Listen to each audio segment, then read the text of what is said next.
All right, Danielle, welcome to the Wealth Tech Podcast. I'm excited to have you on the show. Today, we're going to be talking for somebody who's in the C, a COO of a single family office, and talking about where the kind of reality hits the road and help people understand better what happens with the family office, some of the challenges that family offices have, and some of the key services that they provide to families. But would you mind just kind of giving a brief overview, a little background on you? Thanks, Mark, for having me on your podcast. It's really great that you thought of me, and thanks for inviting me. Prior to being inside family offices, I have experience coming in sort of from the vendor side. I used to work for a software company that serviced family offices on the accounting side. So I brought kind of with that the system knowledge. And then it's interesting because it's very different working inside and applying actually how the family office functions back to the software. There's never a dull moment. And I think that's one of the nice things about family offices and working inside family offices is there's never a dull moment. There's always something needing to be improved, always something needing to be tackled. And I think that is a huge draw for individuals and professionals who are motivated to come to the family office industry. What makes a good family office employee? You talk about having to wear a lot of different hats and deal with a lot of different projects, but in your mind, what kind of makes an ideal? What people shouldn't think about going into the family office space, or what makes an ideal family office employee? So an ideal family office employee is somebody who largely doesn't care about vertical. Not that you don't have vertical growth in a family office, but we're typically horizontal organizations. And so there's a lot of growth professionally in the things that you touch. There's a wide range of things that you get experience in dealing with. But it's not like you're going to step in and like in a big four tax firm, you're going to come in and you have this projected path. And like a family EVP, office, VP, SVP, like that. yes, that or kind of like senior titling manager, yeah. partner. That doesn't exist in a family office. And, to some extent, I think some family offices try because I think especially with the younger generations, where they're going and what they're working towards is really important.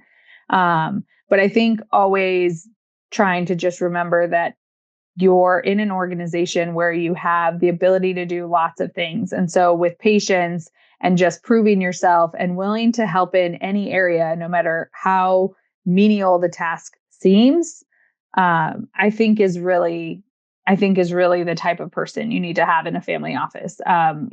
Obviously there's all the components of trustworthiness and loyalty because those are what families look for. But most importantly, someone who's just willing to, I don't care if I have to help figure out a Venmo transaction today and tomorrow I could be reviewing a tax return. And it's both okay, but just being all right with that. Yeah. So it's not being tied to, that's not my job. It's not really a great it's not really an option either to step back and say that's not my job. Over at least what I've seen since I started working is family offices have really evolved. There was this saying almost where, you go into family offices and you would see people who've been there for many, many years.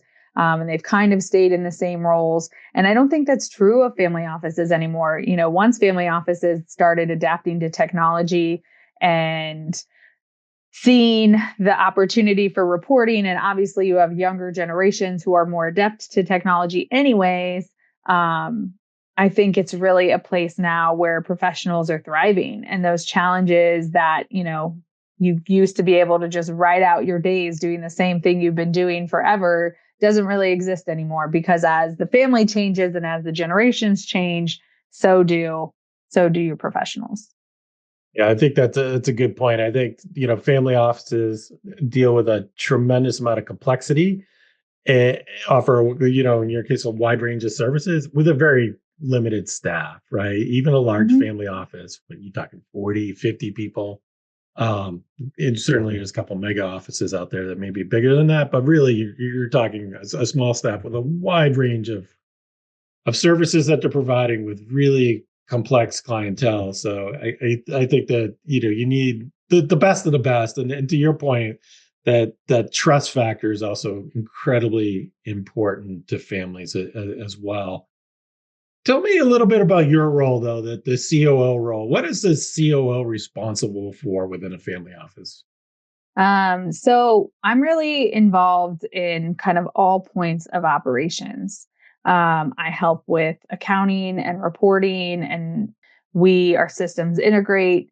Our systems have reporting capabilities, and some systems need a bit of talking to each other, and part of our role is to help do that. So it's figuring out how all the pieces work together from a finance side. So part of my role is on the finance side and just making sure, bills are getting paid and reports are being done and capital calls are happening and distributions are happening.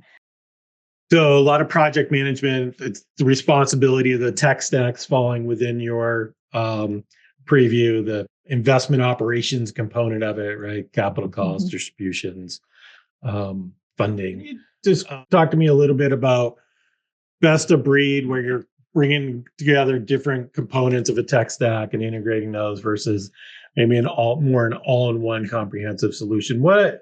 How should family offices be thinking about that approach, and what are some of the pros and cons to those approaches? So the all-in-one approach is one software that typically does a wide range of capabilities. You have your kind of your Asset Vantage, Eaton Solutions, Archway Group. Those are the big name all-in-one systems out in the family office space. And then you have like your best of breed approach, which is like your Sage Intact for general ledger accounting. You have people use Microsoft Dynamics, people use Great Plains still, people still use QuickBooks. So it's kind of like fitting in those components. So it's your general ledger piece. You typically have an investment piece. Some people use just Excel, some people use Adapar or Mastro. People use different functions for bill pay, and there's like a million bill pay softwares out there. Yeah. There's bill.com and Ramp, and there's hundreds. There's a lot of them out there. So the idea just being, do you kind of want one system to do everything? Or do you want the best of breed where you might have multiple systems, but they're really great at what they do, right? The all-in-one system has some core functionality, which typically kind of is its bread and butter. And then it has everything outside. But from a maintenance perspective on those systems and their ability to be able to maintain all parts of the software well, it's costly and it's money, people, a development team.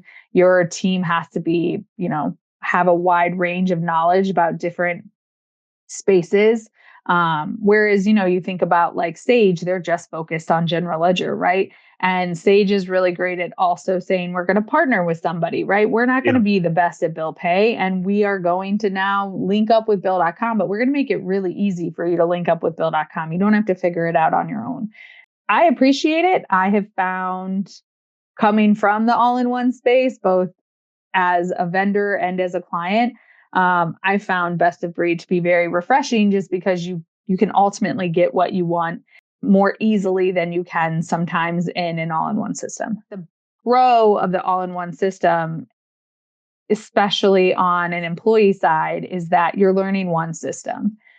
Many all-in-one systems are modularized, so you don't have to learn multiple systems. You don't have to learn multiple things. Sometimes you don't even need to necessarily be aware of the accounting that's happening. You can just go in and do your thing and make sure that your side of the system works and everything's being taken care of on the other side. So I think the pro on an all-in-one system is it's probably a little bit easier to administer from an employee capability side. And while still complex, all these systems are complex, and it's all comes down to bad data in, bad reporting out. It's typically a bit easier of a lift. And then on the best of breed side, there's the constant, well, if I put it in here, how does it affect the other system? And that takes a little bit different kind of an employee. Yeah, the change management approach is a little different. You have kind of different components changing at different times and compatibility issues sometimes. I mean, certainly the all-in-one has a unified user interface, so employees can kind of adapt to that. Certainly, they tend to be very good at partnership accounting, embedded general ledger, but like you said, they can't be. It's like you can't be the best of all components, right? So, and sometimes different departments have specialized needs, or the reporting can be to a point where maybe you need to get a different approach, the right tool for right job in some cases. Certainly, the vendor management, where you're now managing multiple vendors versus a single vendor, is also, I'm sure, a concern for some family offices. How do you go about in terms of prioritizing your tech stack and taking a look at what initiatives you need to have? I mean, obviously, like any organization, you have limited resources with got probably an unlimited wish list. How do you go about prioritizing your tech changes and what you're going to be working on going forward? You kind of get to a point where you're like, do I need another person?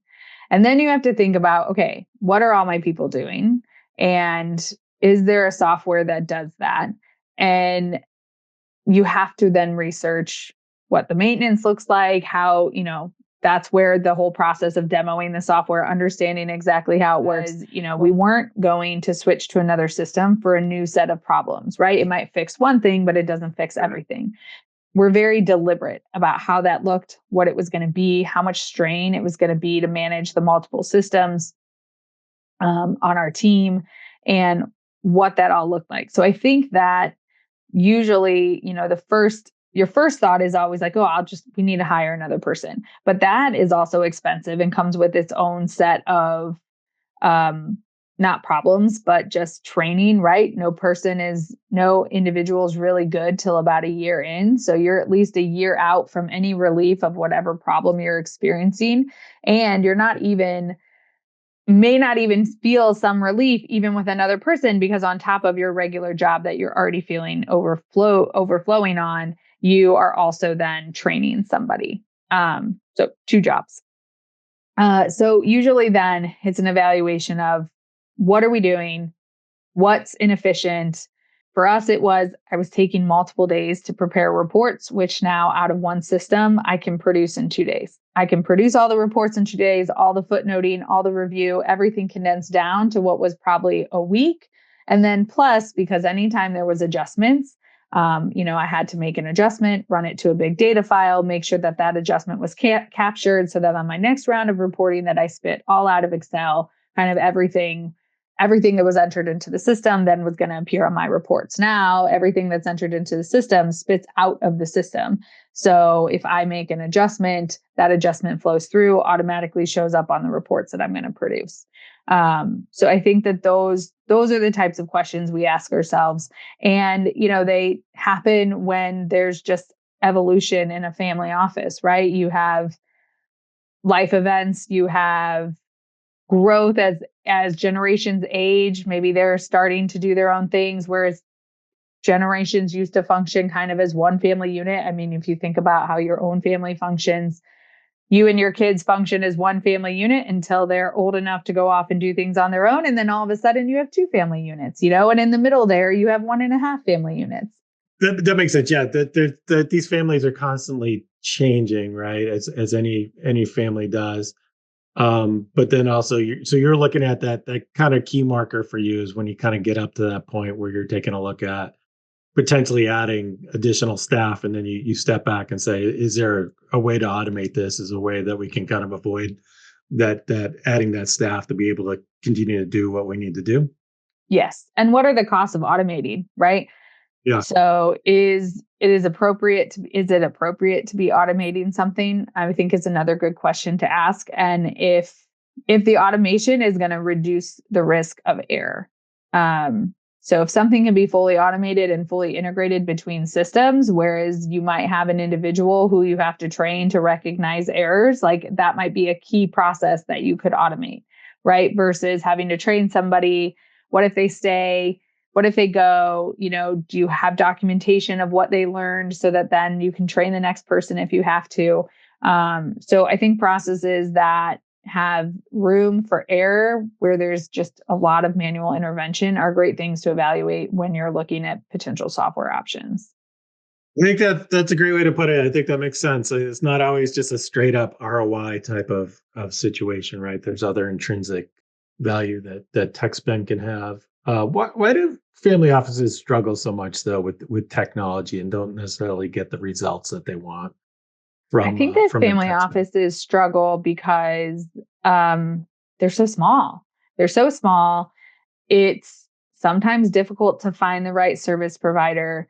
You also have to have staff internally that speak tech language, and speak it enough that they can, every software uses a different set of terms. So it's like a different set of language. Every time you have to learn a new software, it could be attributes, it could be dimensions, it could be classes, all basically terms designed around tagging data. That's it. But every software is different. Understanding how those tags and how those things work within the software, what the outputs are within the software. So I think it's a combination of making sure you have at least a 1 to 2 people internally on your staff who kind of get it.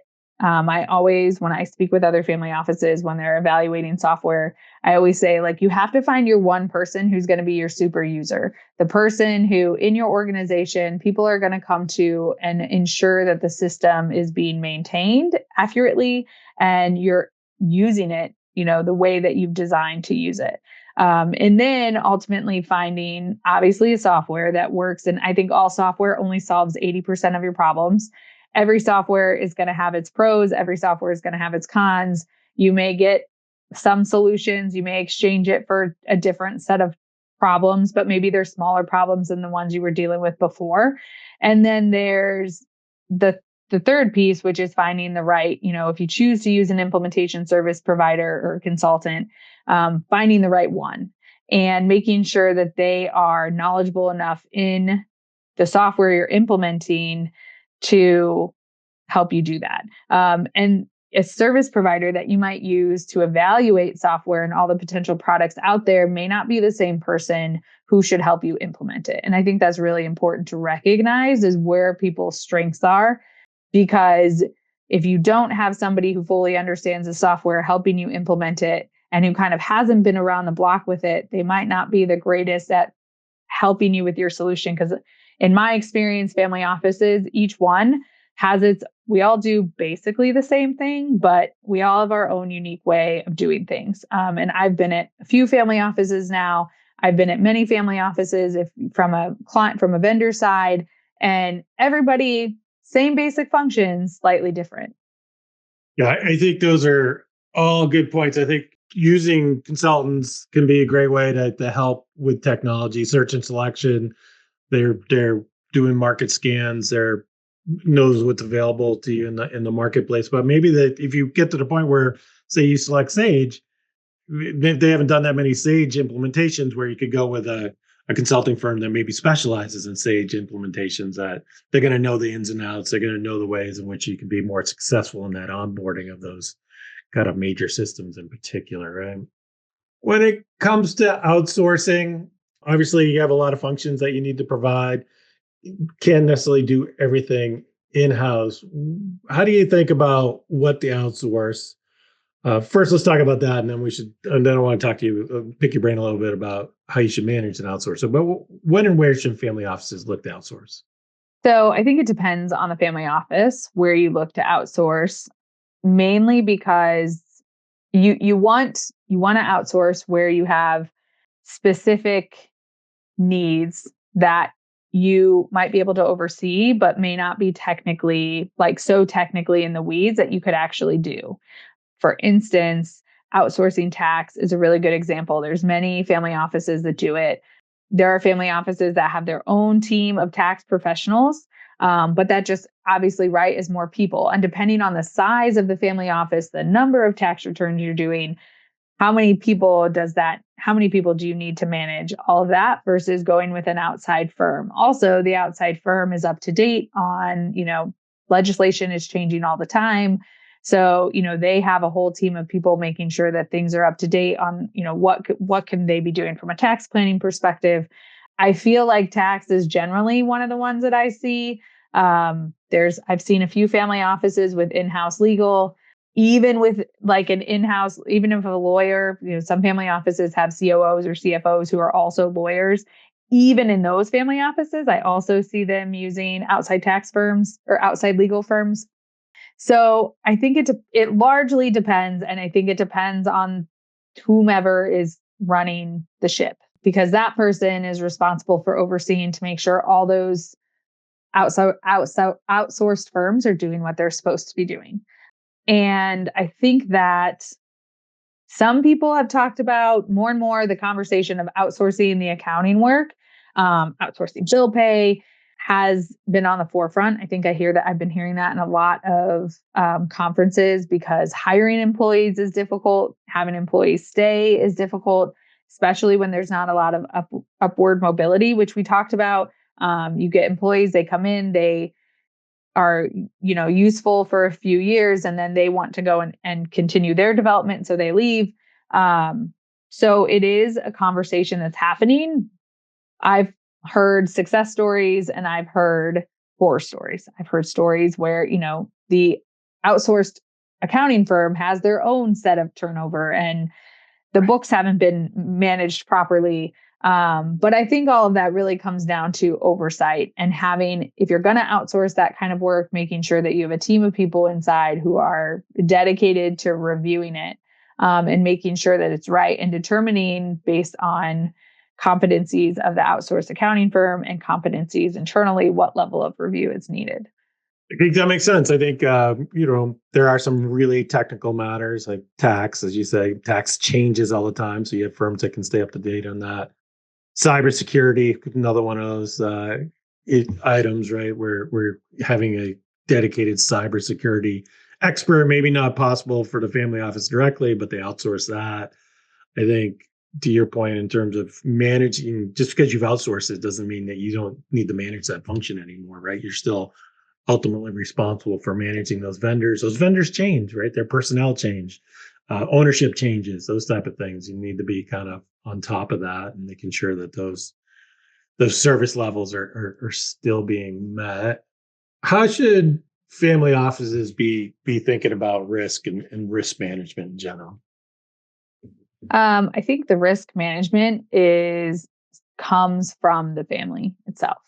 Right? What their tolerance is for risk. So inherently, it is my belief that a family office is there. You create a family office in order to protect a family.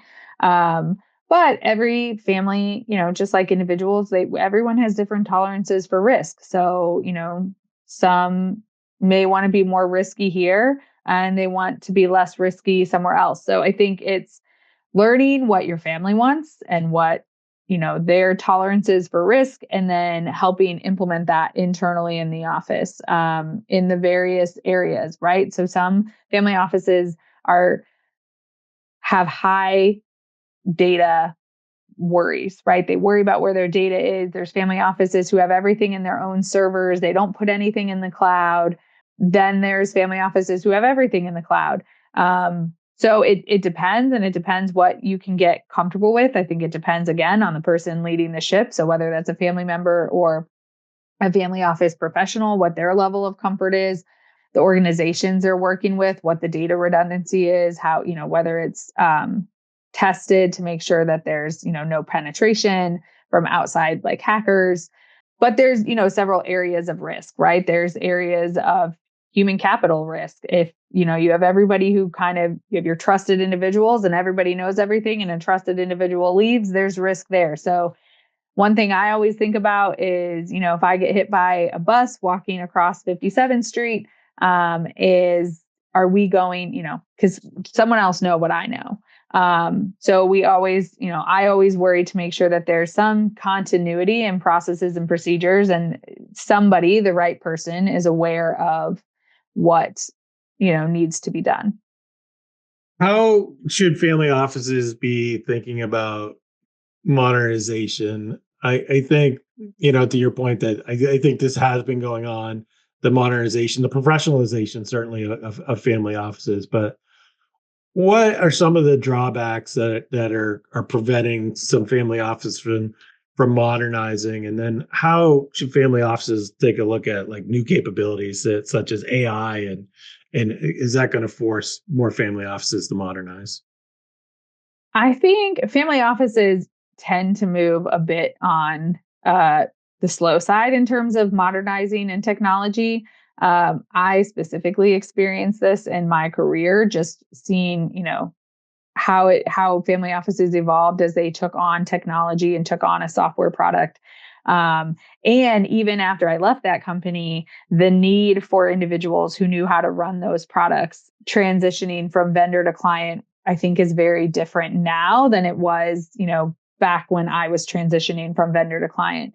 So I think that a family office's capability to modernize also goes back to the family. What generation is making the decisions at the time?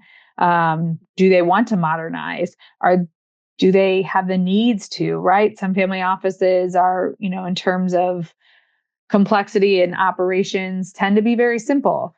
Some are very complex, which could mean, more people or more technology in today's world. So I think it runs the gamut. I think that family offices tend to decide to modernize when there is a need, or there's some sort of like situation that presents itself. Maybe An it's a event, right? yeah, maybe it's a key individual leaving, right? Maybe it's a generation shift um, that will move them to that next thing. Maybe it's a new person coming in and saying, "Hey, we could do this, this, and this, and we could reduce headcount and be less reliant on people, or at least shift people's responsibilities." Which family offices, as we talked about, tend to be lean. Let's shift people's responsibilities to be more on the review side as opposed to on the data entry side. The evolution of the family office, you've always had a front row seat, both on the vendor side and in the family office. Where do you see the market going 2, 3, 5 years out? I feel like the market is going from a technology perspective. I think it's going to move fast. I don't know that family offices is going to move as fast as everybody else. And it was interesting. I was at the Sage conference and they did a talk on AI. And I can't remember where she was from, but her point was, don't be the first. And family offices, I kind of joked, family offices are usually not the first from a technology perspective. We're very careful about how we figure out how to use things, making sure that it's private, making sure that we're secure. So I think that we'll move a bit slower, but I don't think the family offices will move as slowly towards, technological advancements as slowly as I think they have in the past. I think that the ability to stay lean and is a huge proponent for technology, but also on the human capital risk side. So I think to balance those, it's going to be a marrying the two together and a balance. That makes sense. I think, yeah, family offices are definitely not early adopters of technology. I don't know if they should be, but you don't necessarily want to be on that bleeding edge. I do think you see a lot more options now, right? That there was really limited options in the space in the past. You had to use retail software or software from certain other industries and be able to adapt that to your needs. Now you're seeing a lot of purpose built specific products entering in the marketplace. You're definitely seeing vendors taking a focus on that. So I do think it is there's a lot more options for family offices. It was great. I think that kind of creates a little bit of buying confusion uh, going forward for family offices, but that's really a high grade problem compared to not having options. But I do think it is a space where you're seeing a growth, a lot more family offices, which is great. And then you're seeing a lot more options for those family offices. But I think those are good points in terms of the adoption curve. Well, Danielle, I like to end these podcasts on a personal note with 3 questions that have nothing to do with wealth tech, or in this case, nothing to do with family offices. If you could have one superpower, what would it be? I really don't have an answer to that. Mostly As a because, mom, I'm sure. Well, one is being a mom's a superpower, but yeah, could you be in 2 places at one time, or maybe that. I think as I've just been navigating life professionally, personally, all of it. I think there's an importance to finding balance and also just appreciating certain things for what they are. And so I think a superpower, I mean, you might miss some stuff. Um, Two just places at being once. present? Maybe you're not there. Maybe you're not there wholly. I don't know. I don't know. I honestly didn't give that question too much thought. Um, Being but present, that would be a great superpower. I think we need more of that in the world. yeah, So yeah, being more present in the moment and less technology. And as we just talked, all about technology, but it's nice. what one hobby or skill that you have that somebody might not know about? I run. I don't run fast, but I run. And you might not know about that. And I was a dance major. Okay. So when you got out of school, did you dance professionally, or what was the? No, I didn't dance professionally. Went to school for dance performance, picked up a finance major on the way. Didn't especially love finance by my junior year in college, but was like, just got to get out of here. And then ended up heading over to accounting. It's served you well since, right? So, Yes. favorite show you're watching or binging right now? I am not really binging any shows right now. And that's really weird. I also feel like I just finished school. I just finished my master's. And so I haven't had a lot of time to kind of sit and digest and figure out what show I want to watch. And we're still finishing up year end of school for the kids and all that fun stuff. Sports are still finishing up. So there hasn't been much downtime. Yeah. Not necessarily have a ton of time to be able to watch. The problem with these shows, like you gotta commit to them. Like my wife and I, we do this all the time. We'll start watching a show and 3 episodes, and then 4 months later, you're like, "Oh, remember the show we were watching?" You Yes. can't keep We've the started. momentum. We've started a few shows, and then we just, yeah, things got busy. We didn't have the evening time. New sport started. Something happened. Yeah. So, not a whole lot of show watching, but maybe someday. All right, Danielle, this has been great to catch up. It's good to see you. Thank you so much for sharing all your insights. Thank you. Thank you so much for having me. Thank you so much for watching this episode of the Wealth Tech Podcast. I appreciate your viewership. If you found this episode insightful, please like. Also, please subscribe so you don't miss future episodes. Thank you for watching. Take care.